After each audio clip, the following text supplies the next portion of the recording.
নমস্কার বন্ধুরা, কেমন আছো তোমরা সবাই? হোয়াটসঅ্যাপ সাওয়ানের আরও একটি ভিডিওতে তোমাদের সকলকে স্বাগত। আমার আজকের রেসিপি এগ কোরমা বা ডিমের রেজালা। সবসময় একঘেয়ে ডিমের ঝোল খেতে খেতে বিরক্ত হয়ে গেলে একবার এইভাবে ডিম রান্না করে দেখতে পারো, আশা করি ভালো লাগবে। তাহলে চলো দেখে নিই কীভাবে বানাবো এগ কোরমা।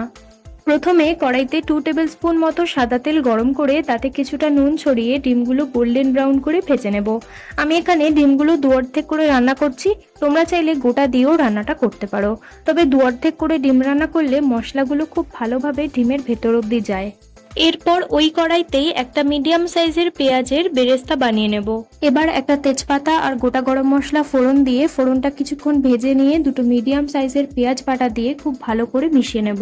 পেঁয়াজের রং হালকা বাদামি হয়ে এলে 2 চামচ আদা রসুন বাটা দিয়ে খুব ভালো করে কষিয়ে নেব যতক্ষণ না আদা রসুনের কাঁচা গন্ধ চলে যায়। মশলা থেকে কাঁচা গন্ধ চলে গেলে হাফ চামচ নুন, 1/4 টিস্পুন লঙ্কা গুঁড়ো, 1/4 টিস্পুন জিরে গুঁড়ো আর 1/4 টিস্পুন ধনে গুঁড়ো কিছুটা জল দিয়ে খুব ভালো করে কষিয়ে নেব যতক্ষণ না মশলা থেকে তেল ছাড়ছে। এই রেসিপির জন্য হলুদ ব্যবহার করছি না, কারণ রেজালাতে বা কোরমাতে হলুদ ব্যবহার করা হয় না। মশলা থেকে তেল বেরিয়ে গেলে 1 কাপ দুধ আর 4-5টা কাজুর পেস্ট দিয়ে খুব ভালো করে মিশিয়ে নেব।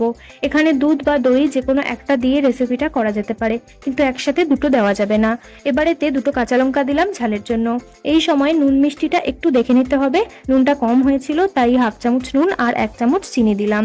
এবার খুব ভালো করে মিশিয়ে মশলার বাটি ধোয়া জল দিয়ে খুব ভালো করে নেড়ে চেড়ে ঢাকা চাপা দিয়ে রান্না করব যতক্ষণ না ঝোল ফুটে উঠছে।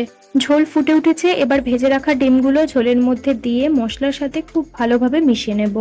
যারা আমার চ্যানেলে নতুন এই রেসিপিটা দেখছো আর এই পর্যন্ত দেখে ফেলেছো, তাদের কাছে আমার অনুরোধ ভিডিওটাতে একটি লাইক দিয়ে চ্যানেলটা সাবস্ক্রাইব করে দিও।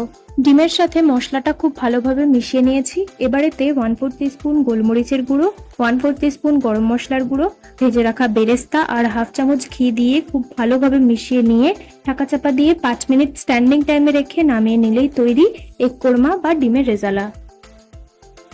কেমন লাগলো আমার আজকের রেসিপি অবশ্যই কমেন্টে জানিও। দেখা হবে পরের কোনো ভিডিওতে নতুন কোনো রেসিপি নিয়ে। ততক্ষণের জন্য সবাই খুব ভালো থেকো আর সবাইকে ভালো রেখো। ধন্যবাদ।